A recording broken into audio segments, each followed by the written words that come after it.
The rain on Thyra 9 didn't fall so much as hiss. It burned faintly on contact with metal roofs, leaving a powdery crust that clung to everything like regret.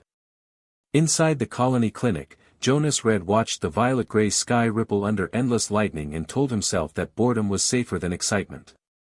He typed his nightly report with all the enthusiasm of someone narrating slow corrosion. Day 112. No injuries. No outbreaks. Weather, acidic. Morale, same. Then the sky ripped apart. A wound of amber light tore across the storm, burning through clouds as if some giant hand had slashed the atmosphere. A second later came the sound, deep, rolling, wrong. Jonas's medical supplies danced on their shelves. He blinked once at the console. That's definitely not regulation thunder, he muttered. The colony tracker flickered to life, its ancient hologram protesting as always before showing an object descending fast, unregistered, spiraling into the valley east of town. Protocol 12A said he should call security and wait. Protocol 12A had clearly been written by people who'd never been 600 light-years from backup. Jonas grabbed his emergency pack, the one with real medicine, not the ration junk, and stepped out into the storm. Within seconds, his coat was a soaked rag. The air smelled of copper and ozone, the ground sucked at his boots. Through the sheets of chemical rain, a glow pulsed like a wounded heartbeat. 20 minutes of mud and profanity later, he found it, a sleek craft half buried in the hillside, surface so dark it seemed to swallow light. The symbols etched along its hull were neither human nor anything he recognized from the Federation archives he read to stay sane. Smoke hissed from a rent in the metal. Jonas pulled on his respirator and scanned, no radiation spikes, no toxins, or maybe his scanner had finally given up lying. "Hello," he called. "I'm a medic. Human. Mostly harmless." Only the storm answered. He slipped through a torn panel, the interior lit by the sick pulse of failing systems. The cockpit was built for one. Its occupant slumped forward, motionless. Training took over, check pulse, check breathing. Alive, barely. A woman, humanoid but not human. Her skin glimmered with a faint lilac hue beneath grime and blood, and when he cleaned a cut on her arm, her blood shone silver-threaded in crimson. "Okay," Jonas whispered. "So either I've found an alien or a very committed cosplayer." He stabilized her as best he could, foam to seal the worst bleeding, improvised braces for ribs that felt like shattered glass under his hands. The medical scanner blinked no baseline data. He guessed.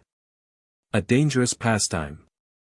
"You're doing fine," he told her, voice shaking despite the joke. "Or terrible, but fine compared to dead." He built a sling from emergency webbing and dragged her out through the rain, each step a battle against gravity and mud. By the time he reached the clinic, his lungs burned and his arms felt carved from rusted iron. Hours blurred together. He cleaned wounds, adjusted vitals, improvised medicine that shouldn't have worked yet somehow did. Her physiology was uncanny, bones thinner but stronger, muscle fibers braided with iridescent threads. When dawn crept through the acid haze, she was breathing evenly, her face calm beneath a sheen of silver blood. Jonas slumped into his chair, soaked and shaking. "Right," he murmured. "Rescued mysterious alien woman from fiery crash. Great life choices, Red." He looked at her again.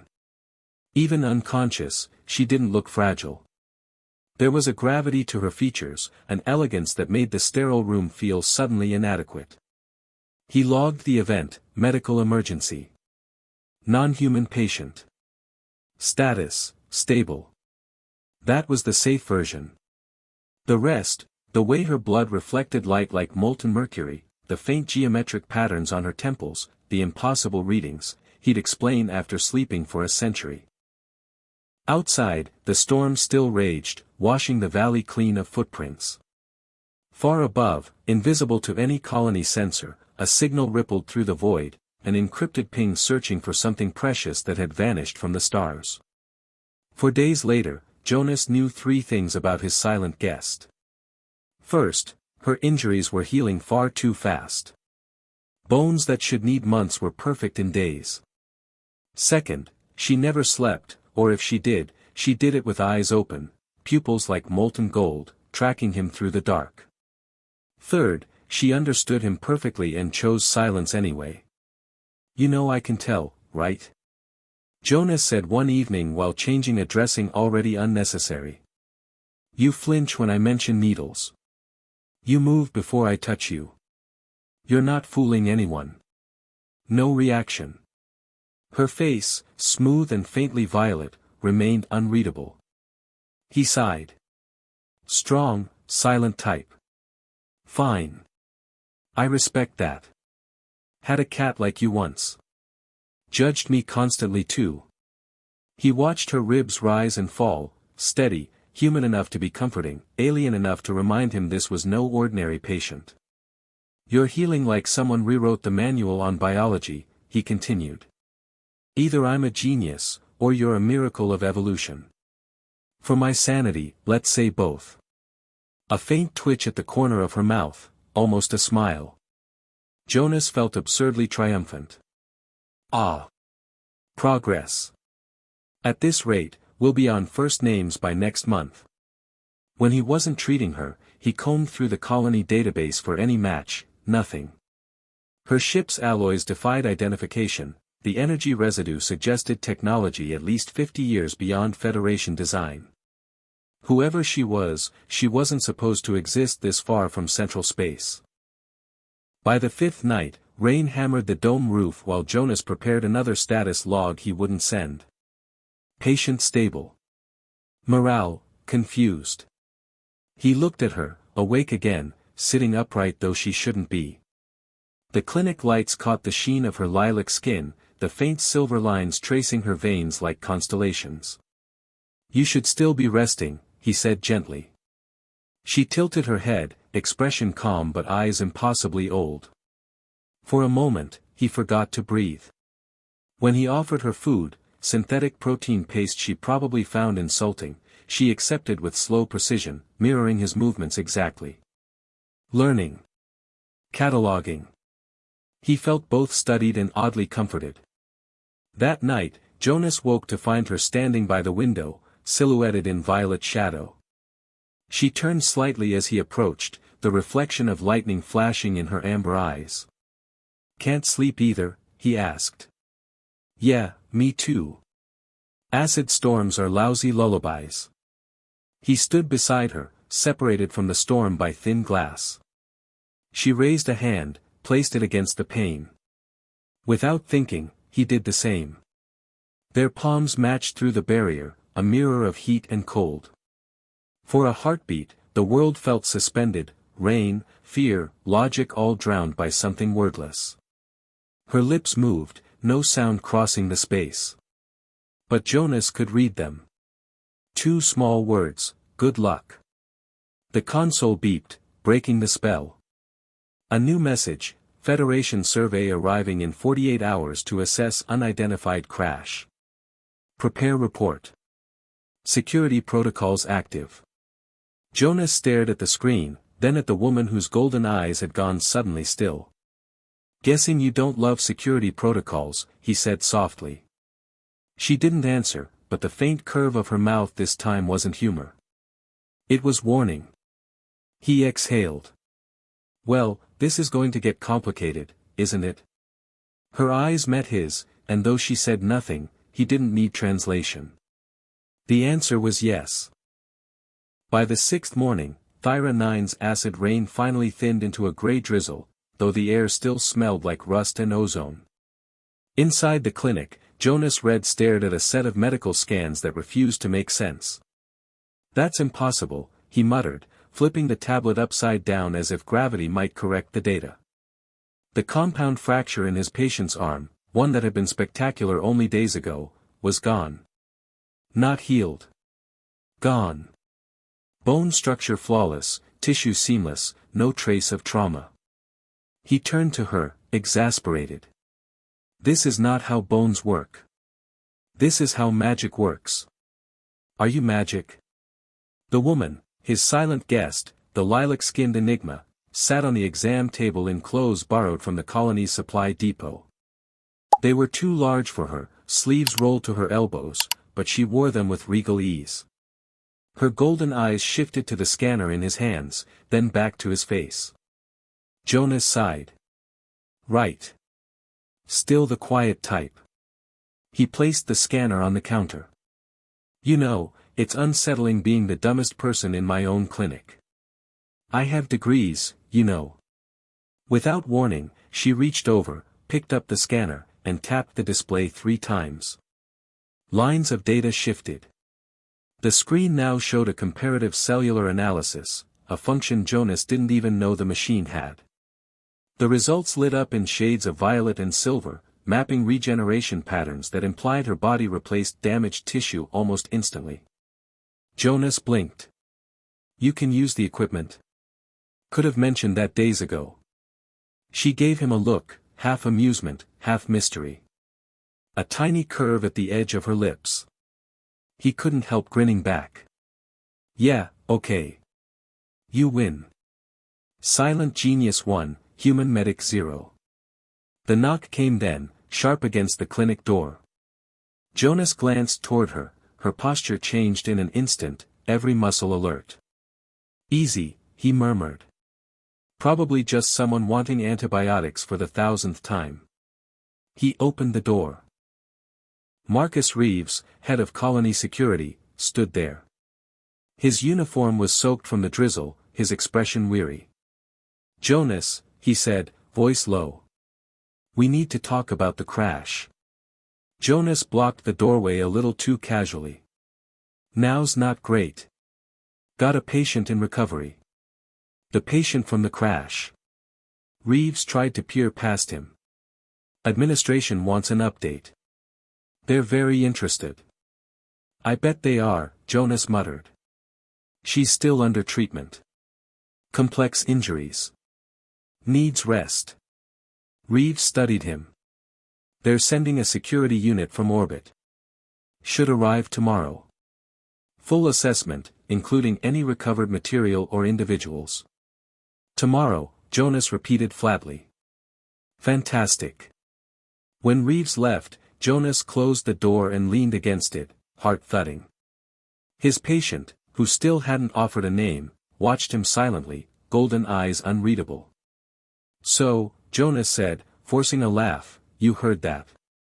Colonial security's coming, which is code for bad things happening to both of us. Got any brilliant ideas?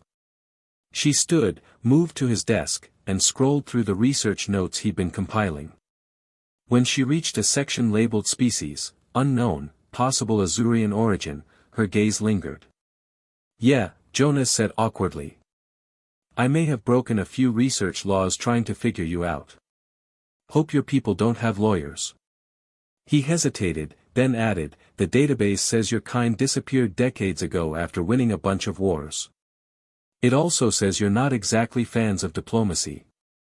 She turned toward him, expression flickering between fatigue and something sharper, pain, maybe. The stormlight through the window turned her lilac skin almost translucent. Jonas's voice softened. Look, I don't know who you are. But I do know you crashed alone, half dead, and I'm not letting a bunch of bureaucrats turn you into a science project. Her gaze lingered on him for a long time before she moved closer. The faint scent of ozone followed her. Then, finally, she spoke. Jonas. Her voice was lower than he expected, smooth, metallic at the edges, like wind through wire. Hearing his name from her lips made something inside him still. You can talk, he breathed. Thank you, she said simply. Then she turned away, began gathering supplies with efficient precision, medical packs, field scanners, a respirator. Whoa, whoa, Jonas protested. Where are you going? If they find me, she said, each word deliberate, there will be complications. For you. For this colony. He stepped in front of her. You're still recovering. And that valley's crawling with sensors by now. Running isn't safer. Her expression didn't change. Better I leave. Better for who?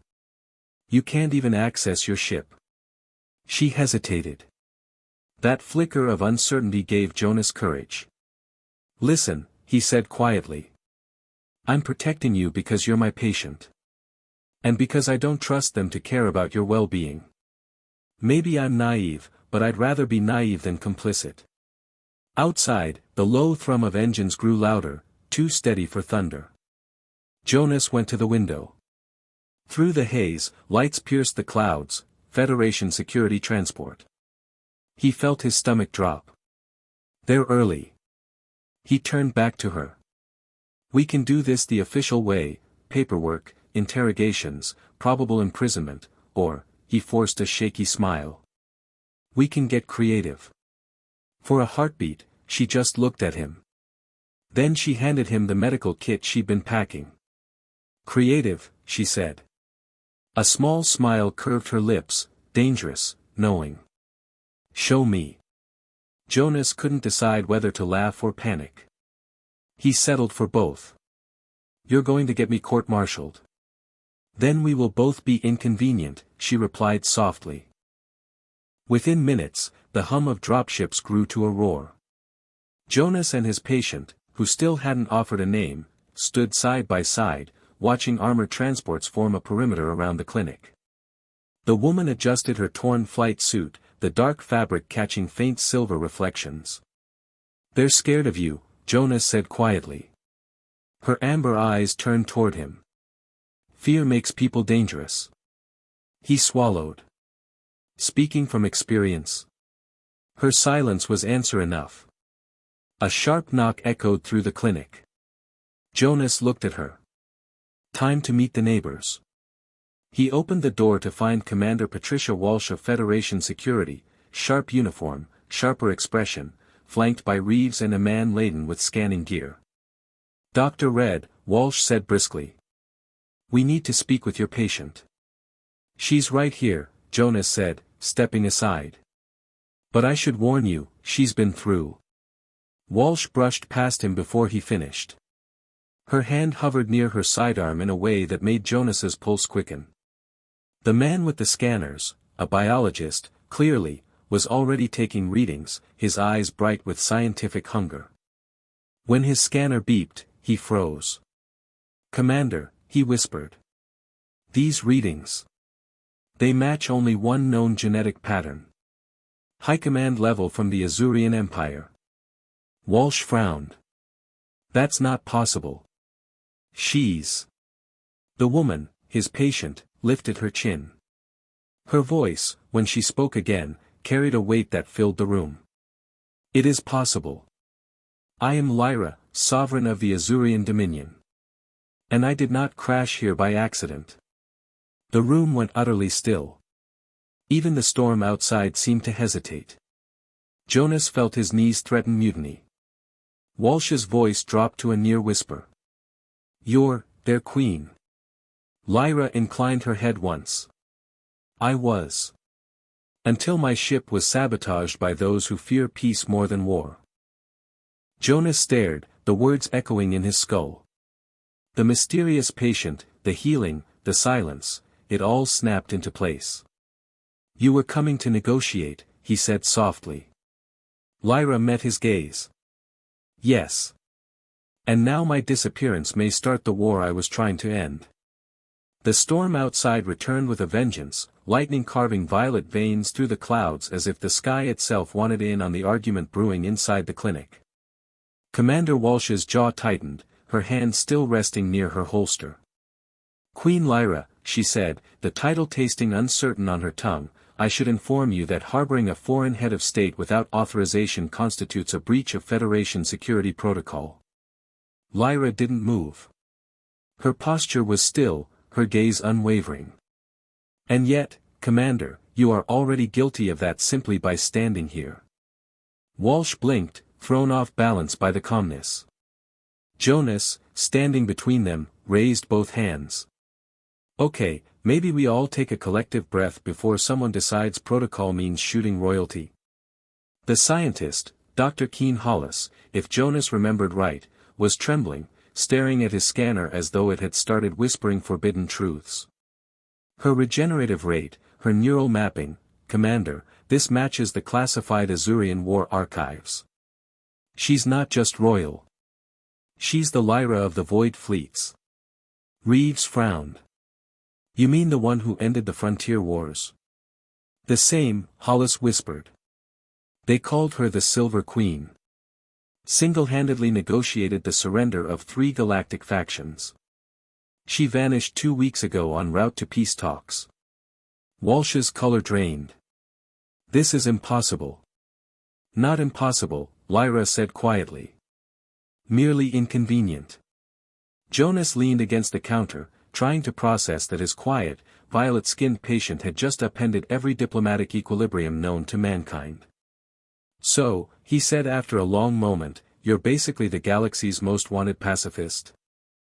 A flicker of humor touched her eyes. An accurate oversimplification. Walsh dragged a hand over her face, pacing. If this is true, we can't keep this quiet. Command will need to be informed immediately. They'll send ships, ambassadors. Assassins, Lyra interrupted softly. That stopped everyone cold. My ship was sabotaged by my own council, she continued. If word reaches them that I survived, they will correct the oversight. And they will not stop with me. Her gaze slid toward Jonas. Anyone who aided me would be considered complicit. Reeves muttered something unprintable. Walsh hesitated, then looked at Jonas. Doctor, did you know who she was? Jonas threw up his hands. Of course not. I thought she was a lost pilot with bad luck and better bone density. We don't exactly cover royal alien anatomy in medical school. Despite the tension, a small laugh escaped Lyra. It was brief, almost disbelieving, and for a moment, her regal composure cracked into something almost human.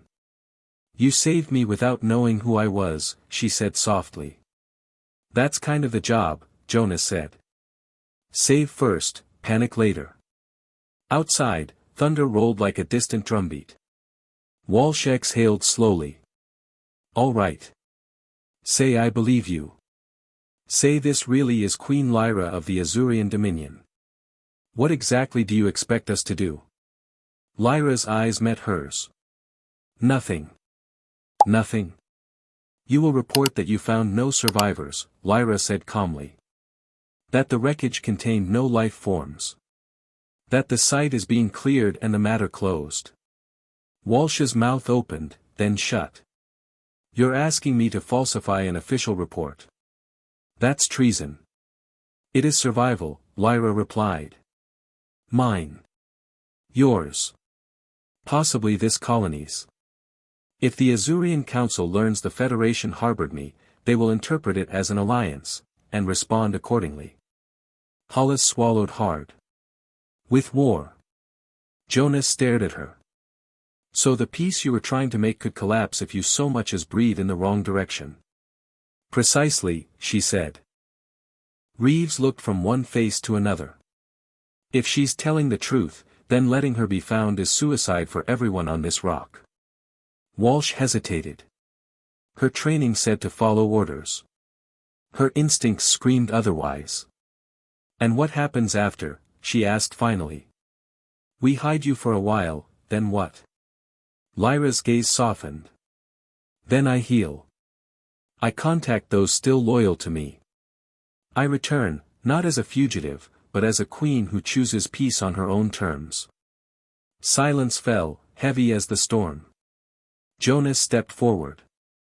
Commander, you've seen what she can do. You've read those files. If she wanted to hurt us, she'd have done it days ago. Maybe this, he gestured between them, is how peace starts.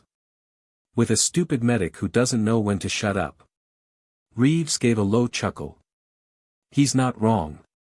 Also, I'd prefer not to be vaporized if her people come looking. Walsh looked at Lyra again. 1 month, she said finally. You stay here, no transmissions, no contact. We'll report the site as empty and keep a minimal watch.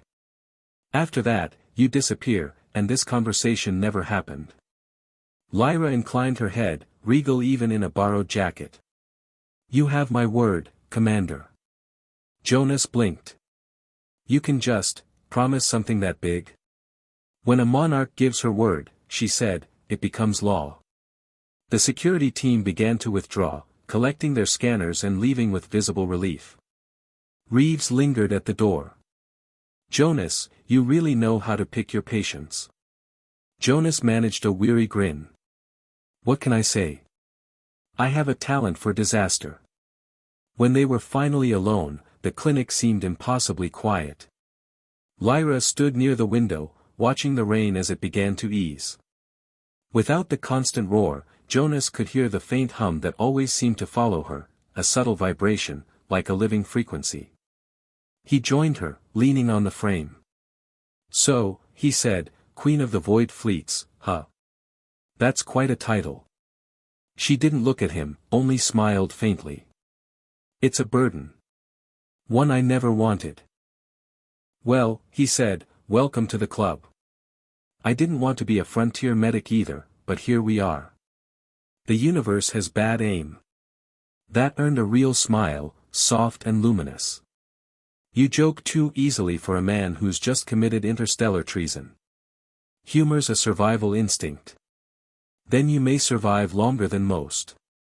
The rain slowed further, turning from acid hiss to gentle mist. Light filtered through clouds for the first time in weeks, painting her lilac skin in hues of pale silver. Jonas caught himself staring, then looked away quickly. She noticed, of course. You are an unusual human, Jonas read. I get that a lot. Usually not from space royalty, though. Her gaze lingered on him, thoughtful. You treated me as if I were no one special. Perhaps that is why I am still alive. He shrugged. You're someone bleeding on my exam table.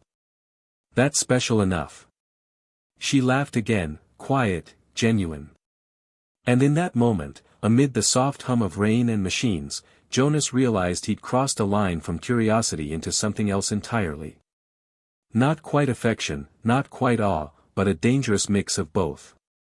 Above them, unseen through thinning clouds, Azurian ships shifted their search pattern.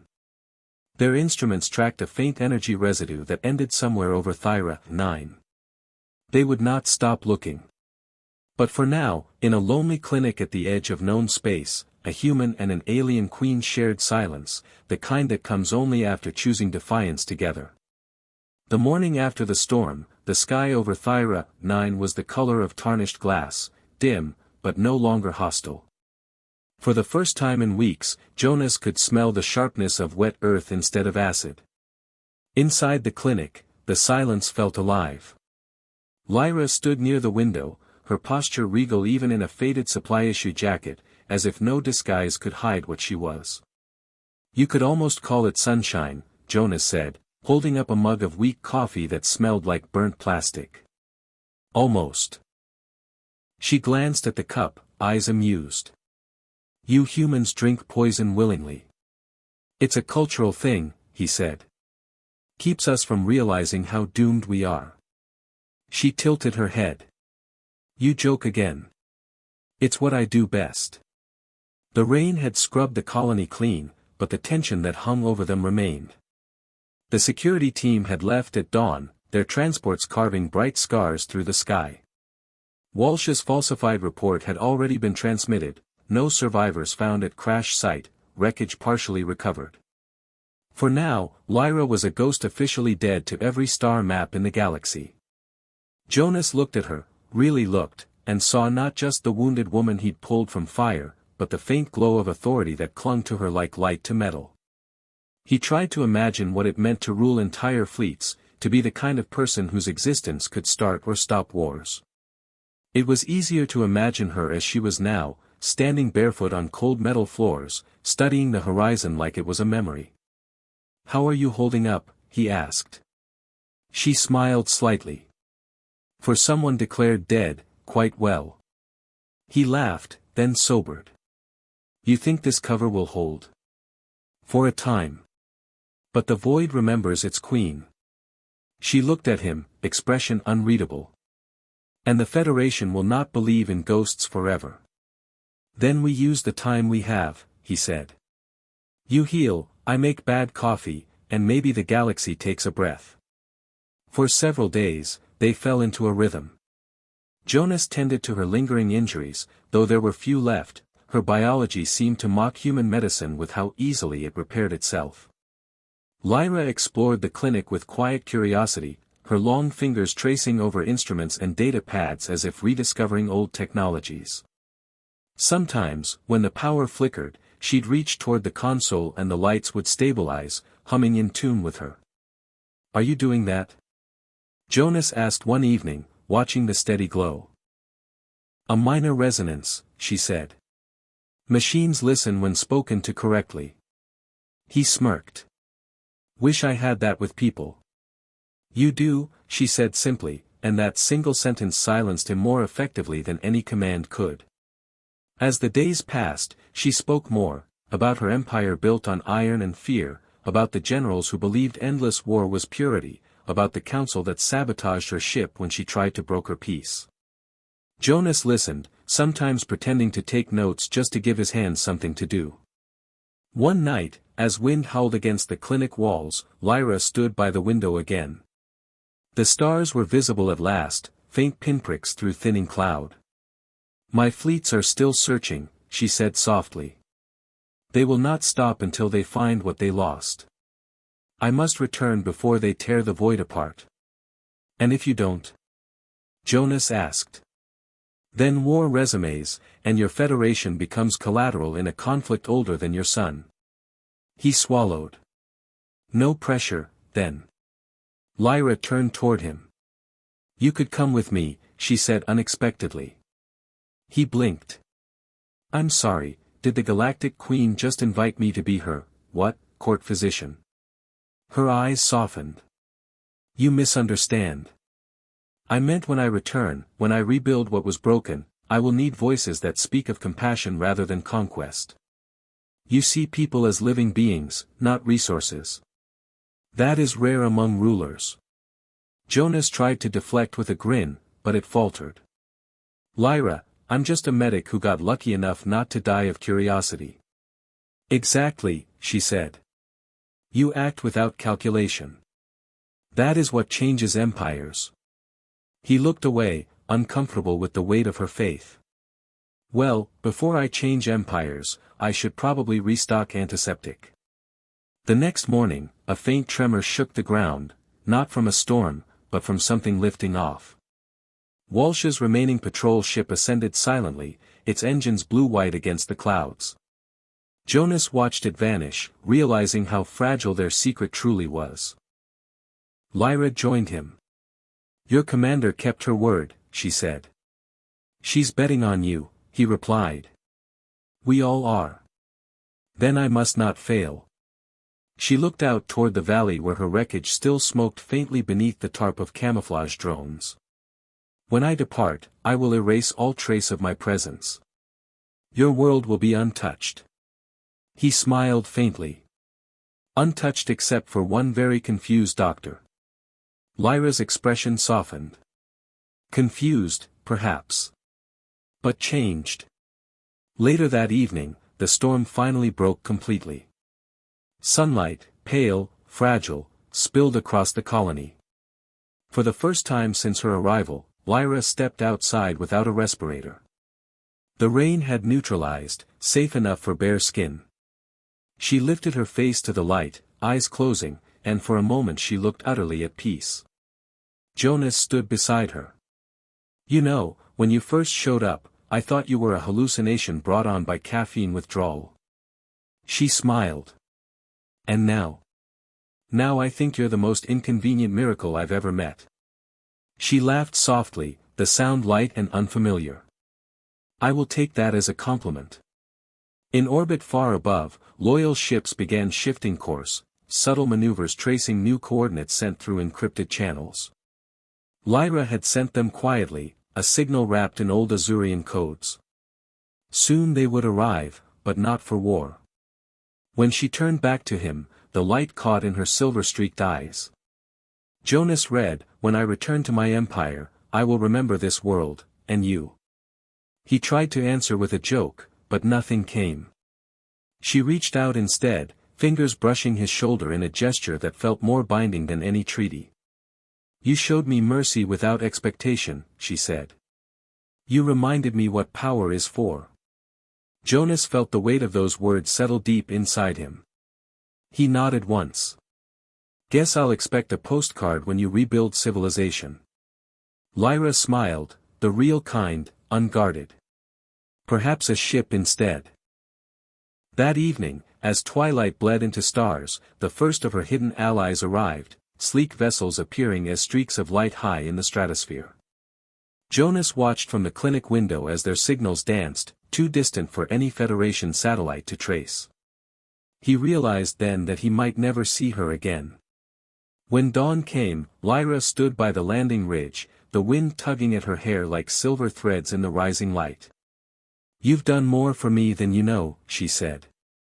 "If peace takes root, it will have your fingerprints on it."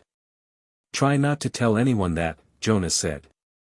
"I've got a reputation for mediocrity to maintain." She stepped closer, placed her hand briefly over his heart. "Then keep being mediocre. The galaxy could use more of it." A pulse of light flared as a transport shimmered into visibility, her vessel, repaired, waiting. She looked back once, eyes luminous with something that wasn't quite farewell. Then she was gone, rising into the clouds, leaving only the scent of ozone and the faint hum of impossible engines. Jonas stood alone in the soft rain, the sky clearing above him. Somewhere far beyond, a queen returned to reclaim her throne, and a small colony doctor poured himself another cup of terrible coffee, wondering if he'd just changed the course of history or simply delayed its collapse. He lifted the mug toward the horizon. "Good luck, Lyra," he said quietly. "Make it count." Outside, the rain had stopped. The first real sunrise of Thyra 9 painted the world gold. And that's how a weary human medic on a forgotten world became the accidental guardian of an alien queen, and maybe, just maybe, the spark of a new peace across the stars. Thyra 9 would go back to its quiet storms, its tired colonists, and one doctor with a secret too vast to share. Somewhere, across the reaches of space, fleets once built for war would change formation, answering to a ruler who'd finally seen the strength in compassion. If you've stayed with this story until now, you've traveled through acid rain, alien wreckage, and impossible choices, all for one truth: even at the edge of the galaxy, kindness matters. The smallest decision, the simplest act of mercy, can ripple through empires. So if you enjoyed this tale of humanity meeting the unknown, of humor standing against hopelessness, then don't drift away just yet. Subscribe to the channel so you don't miss the next dive into strange skies and stranger hearts. Like this video if you believe even sci-fi can carry a heartbeat. And share it with someone who might need a reminder that light, however faint, always finds a way through the storm. Until next time, keep your scanners tuned, your med packs ready, and your sense of wonder intact. Out here among the stars, you never know who might fall from the sky next.